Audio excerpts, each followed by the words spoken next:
Hello students. अब magnetic properties of matter chapter 5 चल रहा था, मैग्नेटिज्म एंड मैटर। अब देखो टाइप्स ऑफ मैग्नेटिक मटेरियल। क्या बताए थे कि कोई भी सब्सटेंस अगर एक्सटर्नल मैग्नेटिक फील्ड में रखा जाए तो मैग्नेटाइज हो जाता है। अब उस बेसिस पे कि मैग्नेटाइज हो जाता है, सब्सटेंस को तीन कैटेगरी में बांटा गया है।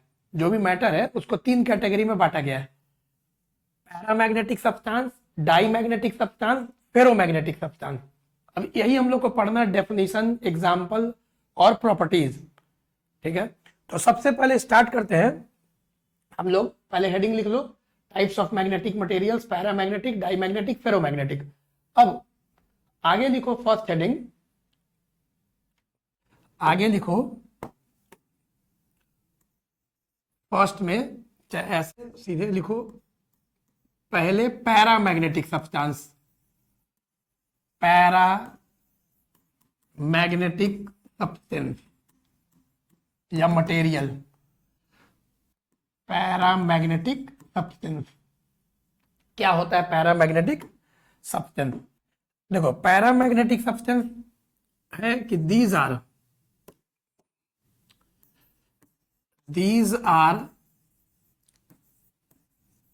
Substance which acquire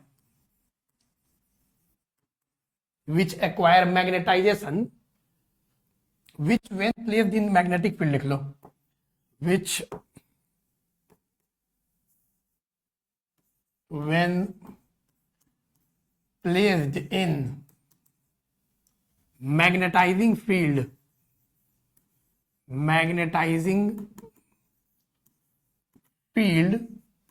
acquires magnetization, magnetize हो जाता है। ये जो मटेरियल है बताए थे प्रीवियस वीडियो में कि मैग्नेटाइज हो जाता है, वीकली मैग्नेटाइज होता है। ठीक है, acquires weak magnetization, acquires weak magnetization in direction along the field, in direction along the field। समझाएंगे अभी डायग्राम बना के कि पहले लिखो डेफिनेशन कि these are substance which when placed in magnetizing field acquire weak magnetization in direction along the field, field के direction में मैग्नेटाइज हो जाता है। तो एग्जाम्पल प्लैटिनम, पी से पारा, पी से platinum, aluminium, chromium, calcium, sodium, manganese, copper sulphate, copper sulphate नहीं है, कॉपर क्लोराइड एक्सेट्रा। ये सब कुछ हम लोग का एग्जांपल्स है। प्लैटिनम, एल्युमिनियम, क्रोमियम, ऑक्सीजन भी है, ऑक्सीजन। ठीक है, और एनसीईआरटी में देख सकते हो और भी एग्जांपल्स है, एल्युमिनियम है, sodium, calcium, oxygen, copper chloride. ये सब पैरामैग्नेटिक का एग्जांपल्स दिया हुआ है। ठीक है, एनसीईआरटी में। अब प्रॉपर्टीज क्या है और यहीं से हम लोग समझेंगे डेफिनेशन को भी। Properties of paramagnetic substances. देखो प्रॉपर्टीज ऑफ पैरामैग्नेटिक सब्सटेंसेस, पहला प्रॉपर्टी कि paramagnetic substances are weakly attracted by a bar magnet,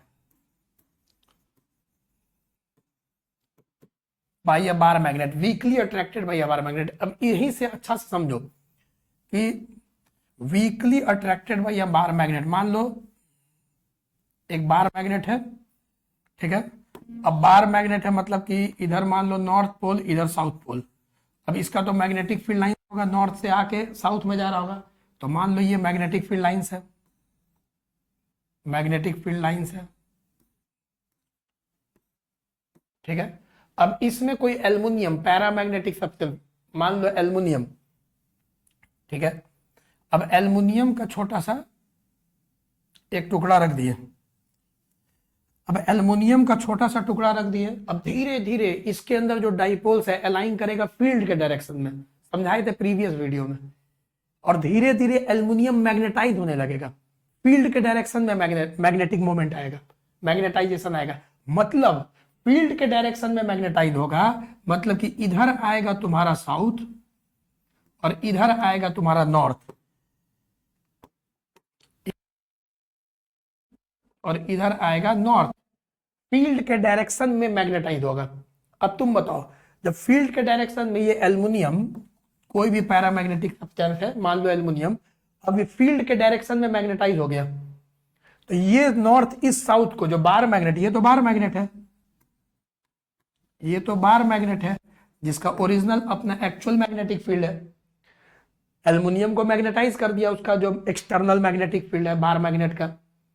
अब ये क्या करेगा, नॉर्थ इस साउथ को अट्रैक्ट करेगा और धीरे धीरे एल्युमिनियम वीकली अट्रैक्ट होगा बार मैग्नेट के टुवर्ड्स। अब देखो सेकंड प्रॉपर्टी जो एनसीईआरटी में भी है यहीं से मिलता है। अब जैसे कि बताओ, पोल्स के पास मैग्नेटिक फील्ड क्या होता है, ज्यादा होता है, तो यहां पे स्ट्रॉन्ग मैग्नेटिक फील्ड होगा, स्ट्रॉन्ग मैग्नेटिक फील्ड यहां पर, और थोड़ा दूर जाओगे तो यहां पे क्या होगा, थोड़ा वीक मैग्नेटिक फील्ड होगा, वीक मैग्नेटिक फील्ड होगा, ठीक है, strong magnetic field, weak magnetic field. अब यहां पे सेकेंड प्रॉपर्टी जो है, सेकेंड प्रॉपर्टी, पैरामैग्नेटिक सब्सटेंस को जब नॉन यूनिफॉर्म मैग्नेटिक फील्ड, ये तो नॉन यूनिफॉर्म मैग्नेटिक फील्ड है, यहां स्ट्रॉन्ग मैग्नेटिक फील्ड, यहां वीक मैग्नेटिक फील्ड, तो इन non uniform magnetic field, non uniform magnetic field, the paramagnetic substances, जो पैरामैग्नेटिक सब्सटेंस है, tend to move from weaker to stronger, from weaker to stronger parts of the field, parts of the field। Important property है कि paramagnetic substance को non uniform magnetic field में रखा है, तो week से कहां जा रहा है, स्ट्रॉन्ग की ओर, तो वीकर से stronger parts of the field move कर रहा है पैरामैग्नेटिक सब्सटेंसेस। फिर थर्ड प्रॉपर्टी क्या है, लिखते जाइए, प्रॉपर्टीज को कॉपी में नोट डाउन भी करिए। द पैरामैग्नेटिक सब्सटेंसेस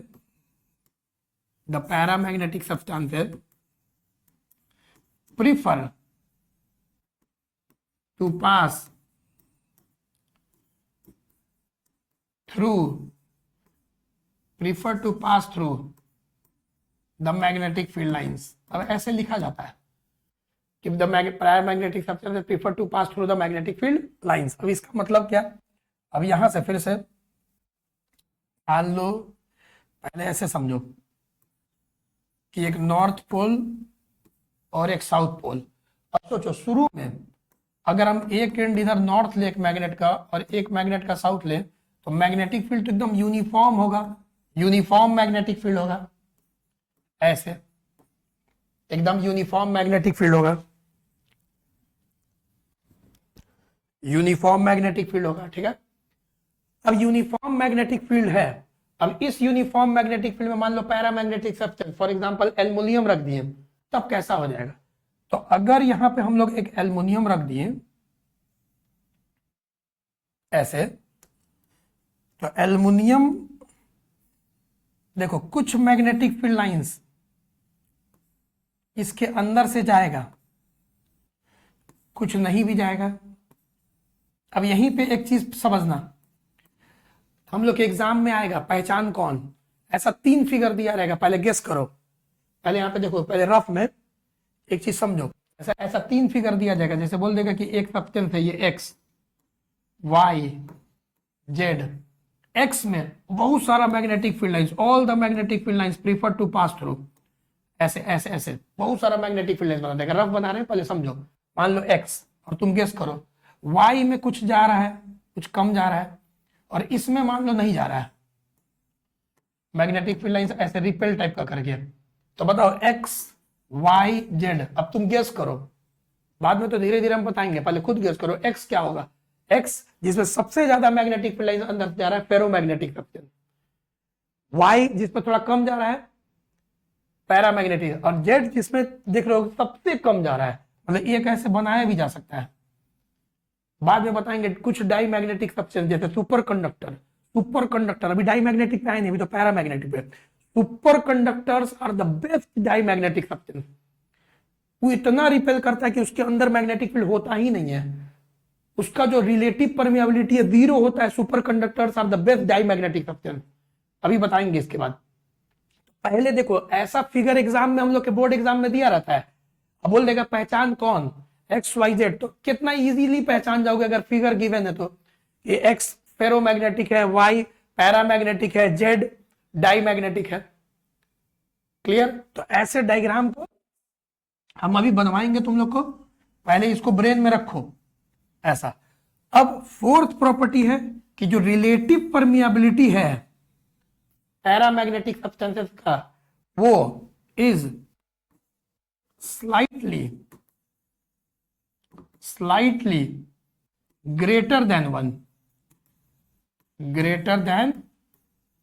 वन, मतलब कि जो म्यू आर है 1 से बड़ा होता है, लेकिन बहुत ज्यादा भी नहीं होता है, 1 से थोड़ा ही बड़ा होता है। ठीक है।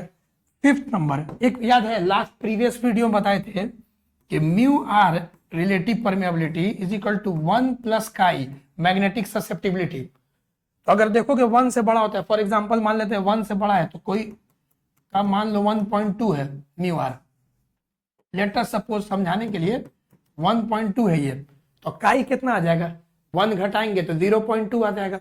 मतलब कि जो पैरामैग्नेटिक सब्सटेंस है उसका जो मैग्नेटिक ससेप्टिबिलिटी है is positive and small. Fifth property, जो मैग्नेटिक ससेप्टिबिलिटी है काई वो पॉजिटिव होता है लेकिन स्मॉल होता है। फिर सिक्स्थ प्रॉपर्टी एक है curies law.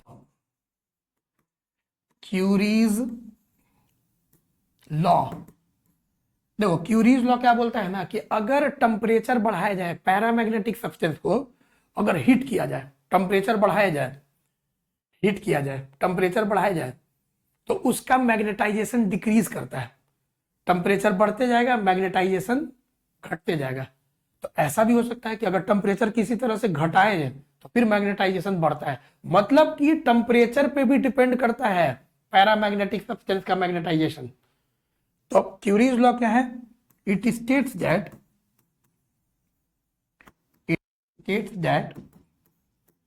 the magnetization of a paramagnetic substance is inversely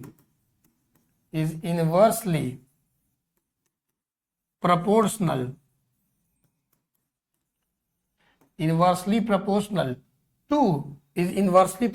to absolute temperature. Absolute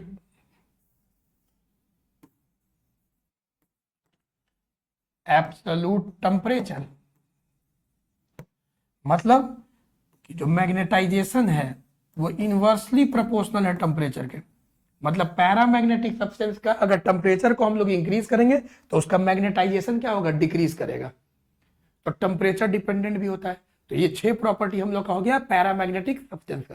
अब डाई मैग्नेटिक सब्सटेंस में आइए, लिखते भी जाइएगा।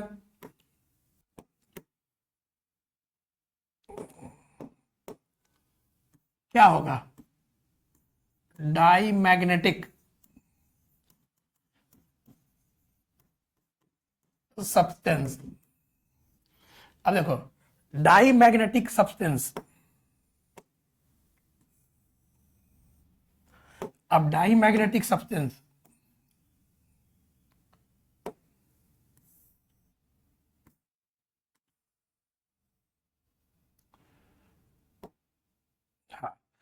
अब देखो डाई मैग्नेटिक सब्सटेंस क्या होगा, वीकली मैग्नेटाइज होगा in direction opposite to the field. इसमें क्या होता है कि जब एक्सटर्नल मैग्नेटिक फील्ड में मटेरियल को रखते हैं, तो मान लो मटेरियल ऐसे है, ठीक है, एक्सटर्नल मैग्नेटिक फील्ड है, इसमें किसी मटेरियल को रखे, लेकिन इसका magnetization opposite to the field आया, इसका जो मैग्नेटाइजेशन है अपोजिट टू द फील्ड आया, सारा जो डाइपोल्स था, ऑर्बिटल याद करो, इलेक्ट्रॉन्स जो बताए थे, ऑर्बिटल इलेक्ट्रॉन्स, उस सब का स्पिन इधर की ओर इधर आया, नेट मैग्नेटिक मोमेंट इधर आया, तो मैग्नेटाइजेशन इधर आया, magnetic moment per unit volume, magnetization opposite to the field आया। तो ऐसे सब्सटेंस को हम लोग बोलते हैं डाई मैग्नेटिक सब्सटेंस, और ये वीक होता है, weakly magnetize in the direction opposite to the field. Clear? तो इसका डेफिनेशन पहले हम लोग यहां पे डेफिनेशन लिखते हैं।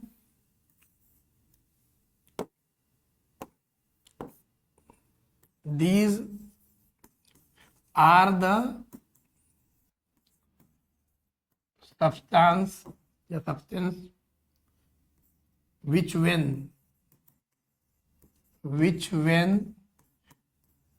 placed in magnetizing field,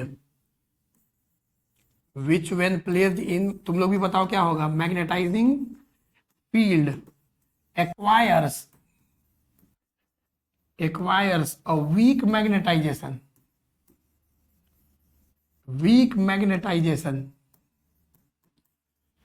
in the direction of field, sorry, in direction opposite to the field, in direction opposite to the field, ठीक है, इन डायरेक्शन, तो ये तो ऐसे ही रफ में समझाए थे, in direction opposite to the field. अब देखो इसका एग्जांपल क्या है डाई मैग्नेटिक सब्सटेंस का, कि these are the substances which when placed in magnetizing field acquire a weak magnetization in direction opposite to the field। अब एग्जांपल देखो, water die magnetic है, कॉपर डाई मैग्नेटिक है, nitrogen die magnetic है, air die magnetic है, gold die magnetic है, diamond, सोना, चांदी, हीरा, air, alcohol, ये सब डाई मैग्नेटिक सब्सटेंस है। एनसीईआरटी में देखते हैं क्या क्या दिया हुआ है, तो एनसीईआरटी में कॉपर दिया है, नाइट्रोजन दिया है, सिलिकॉन डाई मैग्नेटिक है, फिर बिस्मथ, एग्जाम्पल एनसीईआरटी से लिख रहे हैं, बिस्मथ जानबूझ के बुक हाथ में लिए ताकि तुम लोग रीडिंग भी करो। लेड डाई मैग्नेटिक है, सोडियम क्लोराइड नमक डाई मैग्नेटिक है, ये सब एग्जांपल दिया हुआ है, ठीक है, तो डाई मैग्नेटिक सब्सटेंस है। अब इसको एग्जांपल समझते हैं, जो पहला प्रॉपर्टी समझाएंगे तो और क्लियर होगा कि प्रॉपर्टीज क्या है, properties of diamagnetic substance. तो इसका प्रॉपर्टी पे पहले हम लोग आते हैं, क्या होगा, पहला प्रॉपर्टी गेस करो, weakly repelled by a bar magnet, diamagnetic substance are weakly repelled by a bar magnet, weakly repelled by a bar magnet. चलिए फिर से वही समझते हैं, एक बार मैग्नेट है, लेट अस सपोज इधर नॉर्थ ही मानो, इधर साउथ, और इसका अपना मैग्नेटिक फील्ड निकल रहा है बार मैग्नेट का, ये हो गया बार मैग्नेट। अभी तुमको समझाए थे पैरामैग्नेटिक में बार मैग्नेट। अब इसी में कोई भी गोल्ड, बिस्मथ, लेड, कॉपर, कोई भी छोटा सा मटेरियल ले आए। अब जैसे ही अभी मटेरियल क्या होगा, अभी तो मटेरियल का नेट मैग्नेटिक मोमेंट क्या होगा, zero, net magnetic moment zero, magnetization zero. लेकिन जैसे ही इसको एक्सटर्नल मैग्नेटिक फील्ड का प्रभाव इस पे लगा, इसमें क्या बताए थे, मैग्नेटाइजेशन आएगा। लेकिन इस बार जो डेफिनेशन है मैग्नेटाइजेशन क्या आएगा, अपोजिट। अब यहाँ फील्ड क्या है, फील्ड है तुम्हारा आगे, फील्ड है तुम्हारा आगे बी नॉट, फील्ड है आगे, लेकिन इसमें मैग्नेटाइजेशन कहाँ होगा, पीछे। तो मतलब ये जब मैग्नेटाइजेशन पीछे होगा तो अब मैग्नेटाइजेशन क्या होगा, इधर होगा तुम्हारा साउथ, इधर होगा तुम्हारा नॉर्थ। मतलब कि मैग्नेटाइजेशन क्या होता है, साउथ से नॉर्थ। कि भूलना मत कि मैग्नेटाइजेशन मैग्नेटिक मोमेंट साउथ से नॉर्थ होता है। तो अब बताओ, फील्ड आगे है और मैग्नेटाइजेशन ऐसे हो रहा है, अपोजिट हो रहा है मैग्नेटाइजेशन। अब ये नॉर्थ नॉर्थ को क्या करेगा, रिपेल करेगा ना। तो सबसे पहले ध्यान में रखो कि वाटर का नेट डाइपोल मोमेंट ऐसे जीरो है, वो कोई चुंबक नहीं है। लेकिन वाटर भी, जैसे वाटर है, वाटर भी, ग्लास भी, ये सब अब डाई मैग्नेटिक है। तो वाटर थोड़ी ना तुम्हारा शुरू में कोई मैग्नेट को अट्रैक्ट करेगा, नहीं, थोड़ी ना ये चुंबक है। लेकिन अगर इसको एक्सटर्नल मैग्नेटिक फील्ड में रख देंगे तो इसमें डाइपोल मोमेंट सब अलाइन हो जाएगा फील्ड के अपोजिट, और ये मैग्नेट की तरह बिहेव करने लगेगा, मैग्नेट की तरह बिहेव करने लगेगा। कब तक, जब तक इसको फील्ड में रखेंगे। अब फील्ड से बाहर निकालेंगे फिर नेट मैग्नेटिक मोमेंट जीरो हो जाएगा। तो इसमें नेट मैग्नेटिक मोमेंट कब आएगा, जब ये एक्सटर्नल फील्ड में रखेंगे। इस बात को समझो, मतलब मैग्नेट भी, मतलब वाटर भी एक चुंबक की तरह बिहेव करेगा, ठीक है, मैग्नेट की तरह बिहेव करेगा। कब तक, जब तक उसको फील्ड में रखेंगे। फिर हो सकता है कि फिर आयरन पीसेस को अट्रैक्ट करने लगे। इस कॉन्सेप्ट को समझिए। अब यहां पे 12 मैग्नेट है। अब सोचो यहां पे क्या होगा, अट्रैक्शन होगा कि रिपल्सन होगा। अब रिपल्सन होगा, नॉर्थ नॉर्थ को रिपेल करेगा। तो सबसे पहले ये जो तुम्हारा कॉपर है, कॉपर का टुकड़ा है मान लो, सिलिकॉन का टुकड़ा है मान लो, शुरू में तो इसका नेट मैग्नेटिक मोमेंट जीरो था, लेकिन जैसे ही एक्सटर्नल फील्ड में आया उसके प्रभाव से सब अलाइन कर गया, बताए थे, फील्ड के अपोजिट डायरेक्शन में, और इसमें मैग्नेटाइजेशन आ गया। मतलब इसके पास भी पोलैरिटी आ गया, नॉर्थ साउथ जैसे मैग्नेट के पास होता है। अब ये इसको फिर इसको रिपेल कर दिया। अब वही पीछे जो बताए थे, अब यहां पे फील्ड क्या होगा, स्ट्रॉन्ग, यहां पे फील्ड क्या होगा, वीक। तो बताओ सेकंड प्रॉपर्टी क्या था कि भाई ये स्ट्रॉन्ग से वीक की ओर भागता है। तो बहुत इंपॉर्टेंट प्रॉपर्टी है यहां पे, बहुत इंपॉर्टेंट प्रॉपर्टी टू, कि diamagnetic substance tend to move from stronger to weaker parts of non-uniform magnetic field, non-uniform magnetic field। मतलब नॉन यूनिफॉर्म मैग्नेटिक फील्ड में डाई मैग्नेटिक सब्सटेंस को रखेंगे तो स्ट्रॉन्ग से वीक की ओर भागेगा। ये तो दिख ही रहा है यहाँ पे फिगर में, स्ट्रॉन्ग से कहां भागेगा, वीक की ओर। अब चलो थर्ड वाला प्रॉपर्टी भी हम पहले ही समझा चुके हैं तुमको। थर्ड प्रॉपर्टी भी पहले समझाए। थर्ड प्रॉपर्टी क्या था कि magnetic field lines do not prefer, ऐसे लिखा रहता है बुक में, do not prefer to pass through diamagnetic substance. अब देखो वही जो पीछे समझाए थे कि एक नॉर्थ है एक साउथ है, यहां एक्सटर्नल मैग्नेटिक फील्ड एकदम सीधा हॉरिजॉन्टल होगा। लेकिन जैसे ही हम लोग एक कॉपर का टुकड़ा ऐसे रख देंगे, कॉपर का टुकड़ा हम लोग रख देंगे, अब बताओ मैग्नेटिक फील्ड क्या होता है, ऐसे ऊपर से,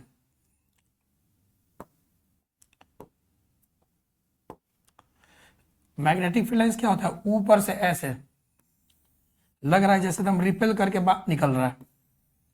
कुछ मैग्नेटिक फील्ड लाइंस ऐसे बना सकते हो, अभी बताएंगे। सुपर कंडक्टर में तो एकदम नहीं होता है, अभी प्रॉपर्टी लिखाएंगे। तो ये हो गया तुम्हारा थर्ड प्रॉपर्टी की डू नॉट प्रीफर टू पास। सब देखो ऊपर से निकल रहा है, जबकि पैरामैग्नेटिक में अंदर से जा रहा था, ठीक है।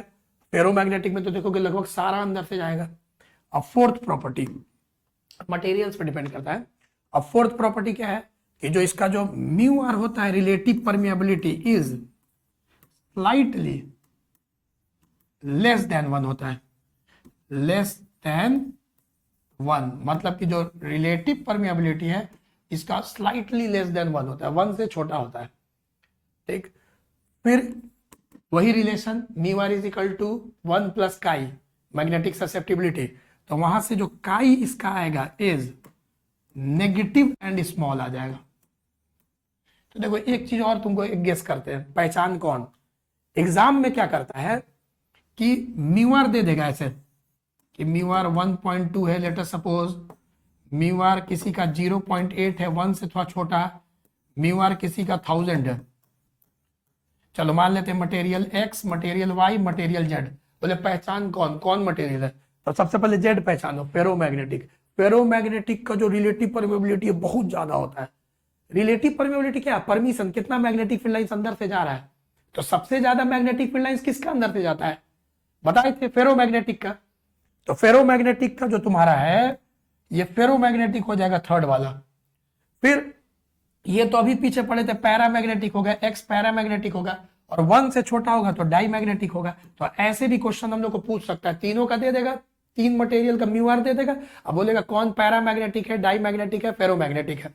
फिर से यहां पे सुनो, अब यहां पे जैसे कि एक क्वेश्चन और आ सकता है, जैसे काई दे देगा, मैग्नेटिक ससेप्टिबिलिटी दे देगा 3 मटेरियल का अलग अलग, 3 मटेरियल का काई दे देगा। फिर से मान लेते हम थाउजेंड्स में देगा, लेट अस सपोज 1000 में दे देगा, 1000, 2000, 3000, एक का दे देगा तुम्हारा फिर से 0.2, एक का दे देगा -0.3।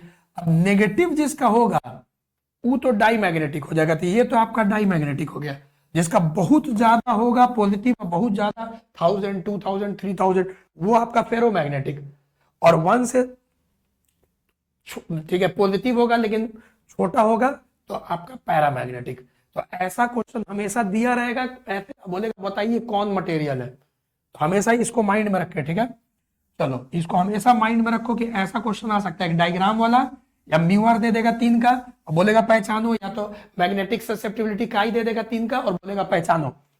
अब 6th प्रॉपर्टी, वही 6th प्रॉपर्टी क्या था, बहुत इंपॉर्टेंट, सुपर कंडक्टर्स जो होता है परफेक्ट डाईमैग्नेटिक सब्सटेंस होता है। मतलब कि superconductors are perfect diamagnetic, ऐसा ही लिखते हैं, डाईमैग्नेटिक सब्सटेंस। सुपर कंडक्टर जो होता है, आप सुपर कंडक्टर्स भूलो मत, हम चैप्टर 3 इलेक्ट्रिक करंट में बताए थे कि जिसका रेजिस्टेंस 0, ऐसा सब्सटेंस जिसका रेजिस्टेंस 0 होता है उसको सुपर कंडक्टर बोलते हैं। और उसके लिए क्या किए थे, टेम्परेचर बहुत लोअर किए थे, घटाते गए, क्रिटिकल टेम्परेचर आया था। क्योंकि रेजिस्टेंस, किसी भी कंडक्टर का रेजिस्टेंस कम होते जाता है, डिक्रीज होते जाता है जब आप टेम्परेचर डिक्रीज करते हैं।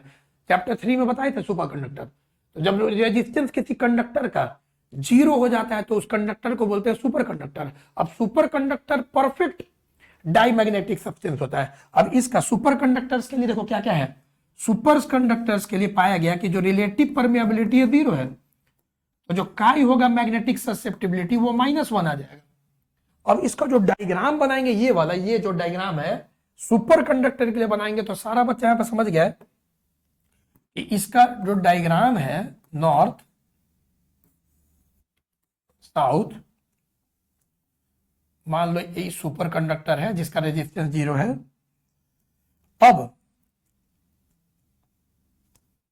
अब देखो एक भी नहीं, सारा मैग्नेटिक फील्ड लाइंस ऊपर से जा रहा है, अंदर से कोई मैग्नेटिक फील्ड लाइंस नहीं जा रहा है। ये देखो सुपर कंडक्टर का कैसे जा रहा है तुम्हारा।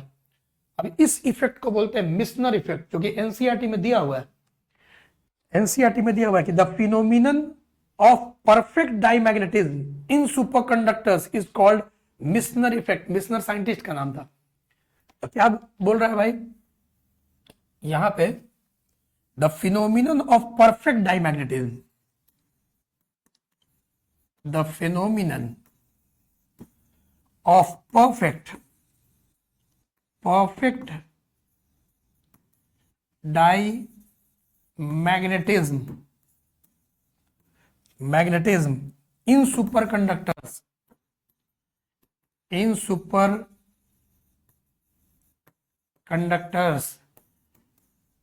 is called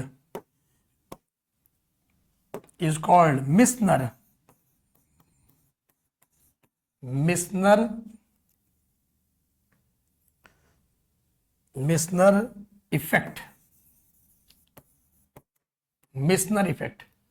ठीक है, तो इसको बोलते हैं कि जो सुपर कंडक्टर है परफेक्ट डाईमैग्नेटिज्म शो करता है। देखो सारा मैग्नेटिक फील्ड कैसे रिपेल करके आ गया, अंदर से कुछ जा ही नहीं रहा है।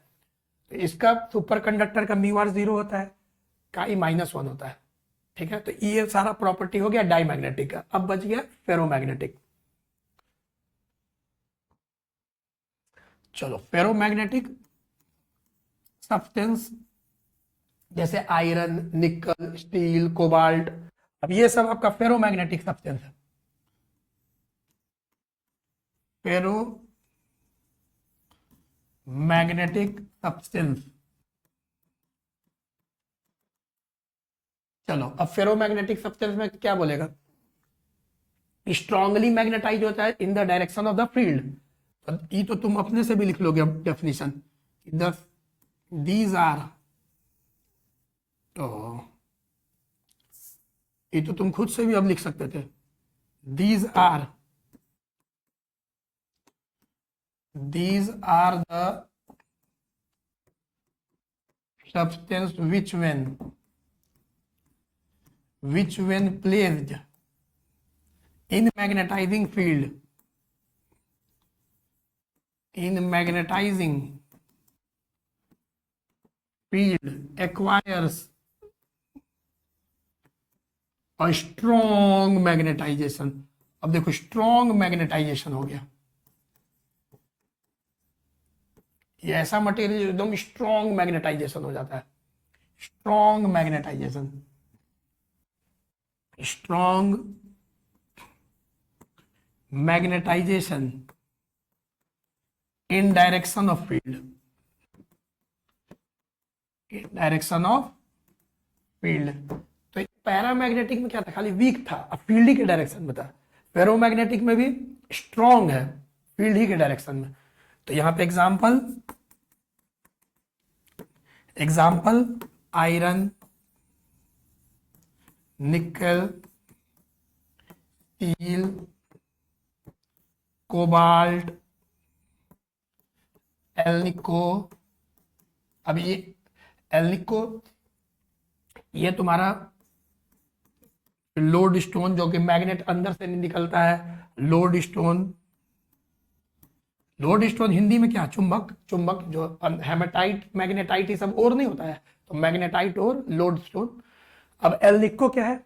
आयरन, एल्युमिनियम, निकल, कोबाल्ट, कॉपर, ये 5 मेटल का एलॉय है। एल्निको को बताएंगे परमानेंट मैग्नेट बनाने में इस्तेमाल आता है। ठीक है, तो अभी देखेंगे तो आयरन, निकल, स्टील, कोबाल्ट, एल्निको एक एलॉय है, लोड स्टोन एक्सेट्रा। तो ये सब हो गया फेरोमैग्नेटिक सब्सटेंस। अब इसका एग्जांपल क्या है? तो हो गया अब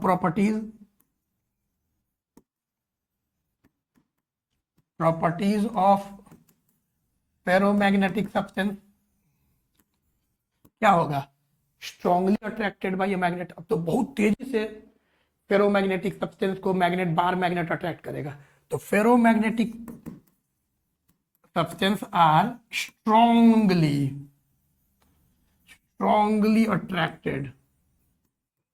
strongly attracted by a bar magnet। ठीक है, मतलब कि अगर हम लोग यहाँ पे स्ट्रांगली अट्रैक्टेड, फिर से वही एक बार मैग्नेट,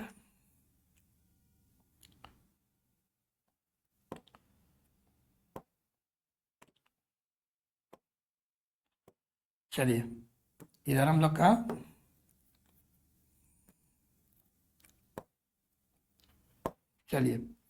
नॉर्थ साउथ। अब इसका बार मैग्नेट का मैग्नेटिक फील्ड लाइंस है, तो ये एक बार मैग्नेट है।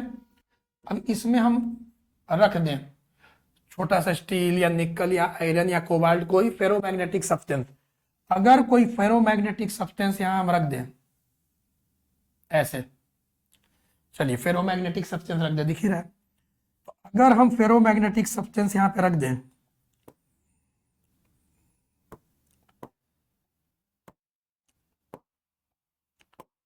अगर फेरोमैग्नेटिक, तो अभी मैग्नेटाइज हो जाएगा फील्ड के डायरेक्शन में। सारा डाइपोल्स एकदम अलाइन हो जाएगा फील्ड के डायरेक्शन में, मैग्नेटाइजेशन आ जाएगा फील्ड के डायरेक्शन में। यहाँ फील्ड कहाँ है? आगे की ओर। मैग्नेटाइजेशन साउथ से नॉर्थ, आगे की ओर। स्ट्रांगली मैग्नेटाइज होता है। अब ये नॉर्थ, बार मैग्नेट का नॉर्थ इस स्टील का या एल्युमिनियम, स्टील का या कोबाल्ट का या निकल का जो भी पीस है उसको ये अट्रैक्ट करेगा। तो मैग्नेटाइज हो गया। तो देखो भाई, पहले स्टील या कोबाल्ट शुरू में मैग्नेटाइज नहीं है, नेट मैग्नेटिक मोमेंट क्या था, 0। यही समझना है कि शुरू में आयरन इज नॉट मैग्नेट, निकल इज नॉट मैग्नेट, लेकिन जब उसको एक्सटर्नल मैग्नेटिक फील्ड में रखेंगे तो उसमें डाइपोल्स अलाइन हो गया फील्ड के डायरेक्शन में, और उसमें फिर पोलैरिटी आ गया साउथ और नॉर्थ, और फिर उसके बाद ये इसको खींच लिया। फिर से वही, इधर स्ट्रॉन्ग मैग्नेटिक फील्ड, इधर वीक मैग्नेटिक फील्ड, तो वीक से कहां जा रहा है, स्ट्रॉन्ग की ओर। यही बात एनसीईआरटी भी लिख रहा है, यही बात एनसीईआरटी भी लिख रहा है क्या, कि ferromagnetic in non uniform magnetic field ferromagnetic substances move from, ferromagnetic substance move from, बोलो, वीकर से stronger, weaker to stronger parts of non uniform magnetic field. ठीक है, तो ये तो अब याद हो रहा होगा, सेम चल रहा है एकदम। थर्ड प्रॉपर्टी अब मेरे पहले ही तुम लोग अब सोच लिया होगा फिगर, मेरे पहले ही तुम लोग सोच लिया होगा फिगर की, यस सर। अब क्या होगा कि all the magnetic field lines एकदम बहुत ज्यादा होता है, तो लगभग सब, थोड़ा बहुत इधर उधर हो उससे कोई मतलब नहीं है। तो all the magnetic field lines, ठीक है, मतलब almost all the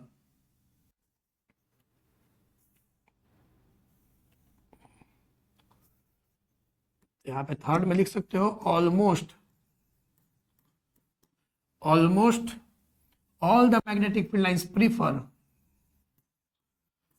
to pass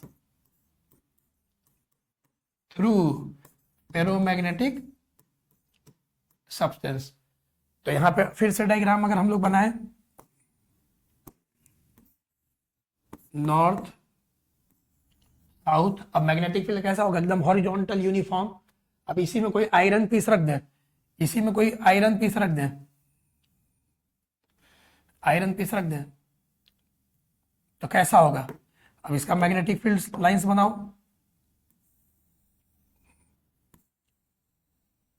देखो कैसे सब, लगभग सब एकदम पास कर जाएगा सब,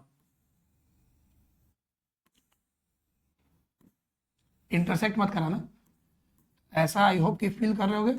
सारा जो मैग्नेटिक फील्ड लाइंस है ऑलमोस्ट, इक्का दुक्का बाहर होगा कोई दिक्कत नहीं, कुछ तो बाहर होगा ही, तो ऑलमोस्ट लगता है कि सब मैग्नेटिक फील्ड अंदर से जाना चाहता है।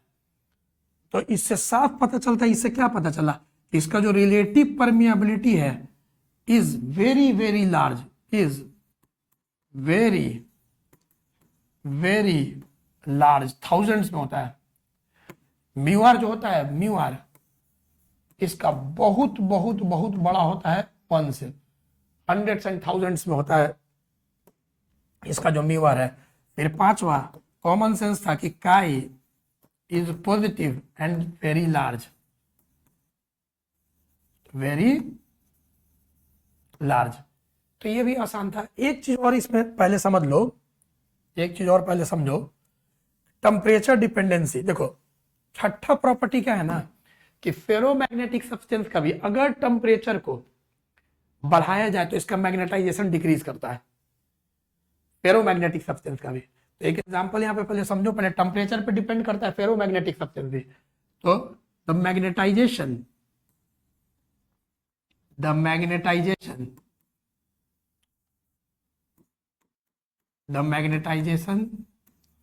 Of ferromagnetic substance decreases with rise in temperature, with rise in temperature। Temperature बढ़ता है तो घटता है। अब इसका एक गजब का एग्जांपल है, एक बहुत ही अच्छा एग्जांपल, आयरन। अब जैसे आयरन क्या है, तो कॉमन सेंस है, तुम बोलोगे कि आयरन तो सर फेरोमैग्नेटिक है, अभी आप पढ़े हैं, लेकिन आयरन का क्रिटिकल टेम्परेचर है 770 डिग्री सेल्सियस। मतलब कि अगर मैं आयरन को हीट कर दूं 770 डिग्री सेल्सियस के आसपास और एबव, मतलब 800 900, तो आयरन तो आयरन रहेगा लेकिन ये पैरामैग्नेटिक हो जाएगा। मतलब कि फेरोमैग्नेटिक है आयरन, लेकिन हाई टेम्परेचर पे उसका मैग्नेटाइजेशन डिक्रीज करके वो पैरामैग्नेटिक सब्सटेंस की तरह बिहेव करेगा। तो ये प्रॉपर्टी भी इंपॉर्टेंट है कि जो आयरन फेरोमैग्नेटिक है वो हाई टेम्परेचर पे, जो कि critical temperature 770 degree centigrade, iron जो है पैरामैग्नेटिक सब्सटेंस की तरह बिहेव करने लगेगा। ठीक है, तो ये भी बहुत इंपॉर्टेंट है। एक और बात जैसे कि आप पढ़ सकते हैं जब रीड करिएगा कि फेरोमैग्नेटिक में भी एक हार्ड फेरोमैग्नेटिक मटेरियल है और एक सॉफ्ट फेरोमैग्नेटिक मटेरियल है। अब देखो, hard ferromagnetic material, soft ferromagnetic material, यहां पे किसको बोल रहा है एनसीईआरटी का लास्ट, एकदम लास्ट पैराग्राफ में इस चीज को दिया हुआ है कि इन सम फेरोमैग्नेटिक मटेरियल्स, जब हम लोग मैग्नेटिक फील्ड को रिमूव करते हैं, मतलब एक्सटर्नल मैग्नेटिक फील्ड से इसको निकाल लिए फेरोमैग्नेटिक सब्सटेंस को, तो कुछ फेरोमैग्नेटिक मटेरियल्स में परसिस्ट करता है मैग्नेटाइजेशन। जैसे वाटर के केस में क्या बोले थे, याद करो, डाई मैग्नेटिक की तब तक मैग्नेटाइजेशन रहेगा जब तक फील्ड में, एक्सटर्नल मैग्नेटिक फील्ड में, अब निकालते ही फिर से सारा डाइपोल इधर उधर हो जाएगा, रैंडम हो जाएगा, मैग्नेटाइजेशन जीरो हो जाएगा, जैसा था वैसा ही हो गया। मतलब कि पैरामैग्नेटिक और डाई मैग्नेटिक में हम लोग को मैग्नेटाइजेशन कब तक दिखेगा, जब तक एक्सटर्नल मैग्नेटिक फील्ड में। लेकिन फेरोमैग्नेटिक में क्या है, जैसे स्टील है, एल्निको है, इस सबको कुछ देर के लिए मैग्नेटिक फील्ड में रखो, अब ये तो मैग्नेटाइज हो गया, अब इसको निकाल लो, इसको रिमूव करो, अभी भी मैग्नेटाइजेशन कैरी करेगा, ये कंटिन्यू करेगा, इसमें रहेगा, रिमेन, कुछ बच जाएगा, इसमें परसिस्ट करेगा। तो ऐसे फेरोमैग्नेटिक को बोलते हैं हार्ड फेरोमैग्नेटिक मटेरियल, जिसमें निकालने के बाद भी, एक्सटर्नल मैग्नेटिक फील्ड से निकालने के बाद भी कुछ मैग्नेटाइजेशन परसिस्ट करता है, रह जाता है, रिमेन करता है। ठीक, लेकिन कुछ में, जैसे सॉफ्ट आयरन, अब सॉफ्ट आयरन में ऐसा नहीं होता है। सॉफ्ट आयरन को रखो मैग्नेटिक फील्ड में, फेरोमैग्नेटिक सब्सटेंस है, मैग्नेटाइजेशन आ गया, लेकिन वापस जब निकालेंगे सॉफ्ट आयरन को एक्सटर्नल मैग्नेटिक फील्ड से बाहर, तो फिर से सारा मैग्नेटिक डाइपोल इधर रैंडम हो जाएगा और नेट मैग्नेटाइजेशन जीरो हो जाएगा। तो वैसे सॉफ्ट आयरन को बोलते हैं सॉफ्ट फेरोमैग्नेटिक मटेरियल।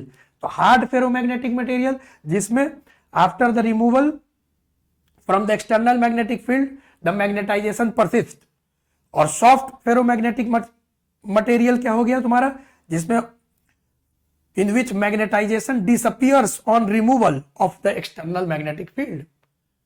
तो डिसअपियर हो जाता है मैग्नेटाइजेशन। तो फेरोमैग्नेटिक में भी दो हो गया, hard ferromagnetic material, soft ferromagnetic. अब एल्निक को देखो, सब रीड करके फिर एनसीईआरटी में अंडरलाइन भी कर लेना। अब जैसे देखो, एल्निक को, स्टील, ये सब परमानेंट मैग्नेट बनाने में काम आता है, क्योंकि तो इस सबको पहले मैग्नेटाइजिंग फील्ड में रखेंगे, एक्सटर्नल मैग्नेटिक फील्ड में, तो स्ट्रांगली मैग्नेटाइज हो जाएगा, और फिर जब निकालते भी हैं तो भी उसमें मैग्नेटाइजेशन परसिस्ट करता है, रिमेन हो जाता है, बचा हुआ रहता है। तो ये सबको परमानेंट मैग्नेट बनाने में काम आया जाता है। लेकिन ये बहुत अच्छा एक सॉफ्ट आयरन होता है, सॉफ्ट आयरन। अब ये कमाल का चीज है सॉफ्ट आयरन, इससे इलेक्ट्रोमैग्नेट बनाते हैं। सॉफ्ट आयरन भी कमाल का चीज है, इसमें जब हम लोग एक्सटर्नल मैग्नेटिक फील्ड में रखेंगे मैग्नेटाइज हो जाएगा और मैग्नेटिक फील्ड थाउजेंड्स गुना बढ़ा देगा, इसका परमिएबिलिटी बहुत हाई होता है, ना मैग्नेट की तरह बिहेव करेगा। लेकिन जैसे ही एक्सटर्नल मैग्नेटिक फील्ड से बाहर निकालेंगे फिर से खत्म, सारा मैग्नेटाइजेशन जीरो, डिसअपियर हो जाएगा। तो इससे सॉफ्ट आयरन का हम लोग सुने होंगे कभी तुम जूनियर क्लास में, सॉफ्ट आयरन का हम लोग यहां पे सॉफ्ट आयरन का हम लोग इलेक्ट्रोमैग्नेट बनाते थे। जैसे सॉफ्ट आयरन लिए, सॉफ्ट आयरन और सोलेनॉइड, सोलेनॉइड इसके ऊपर वाइंडिंग कर दिए, लपेट दिए, यहां पे एक सेल लगा दिए, स्विच लगा दो, की लगा दो, जो भी, ठीक है। अब होता क्या था, जैसे ही हम लोग करंट देते थे ये मैग्नेटाइज हो गया और लगातार मैग्नेटिक फील्ड, अच्छा खासा मैग्नेटिक फील्ड प्रोड्यूस कर दिया, क्योंकि तो एक तो करंट का मैग्नेटिक फील्ड है और एक इसके मैग्नेटाइजेशन के कारण मैग्नेटिक फील्ड, तो बहुत ज्यादा मैग्नेटिक फील्ड यहां पे अंदर आ गया, प्रोड्यूस हो गया।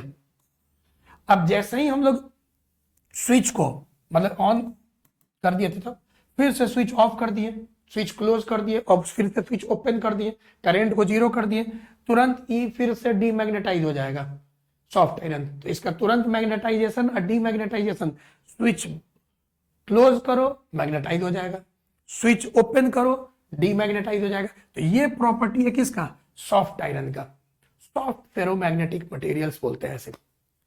ठीक है स्टूडेंट्स, तो ऐसे आप देखिए, आई होप कि सब नोट कर लिए होंगे properties of ferromagnetic material,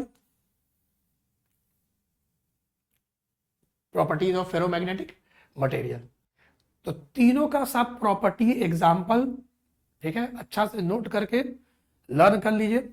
paramagnetic, ferromagnetic, diamagnetic, और क्या है magnetization, magnetizing field intensity, M और एच बताए थे ना प्रीवियस वीडियो में, उस सबको एक बार रिवाइज कर लीजिए।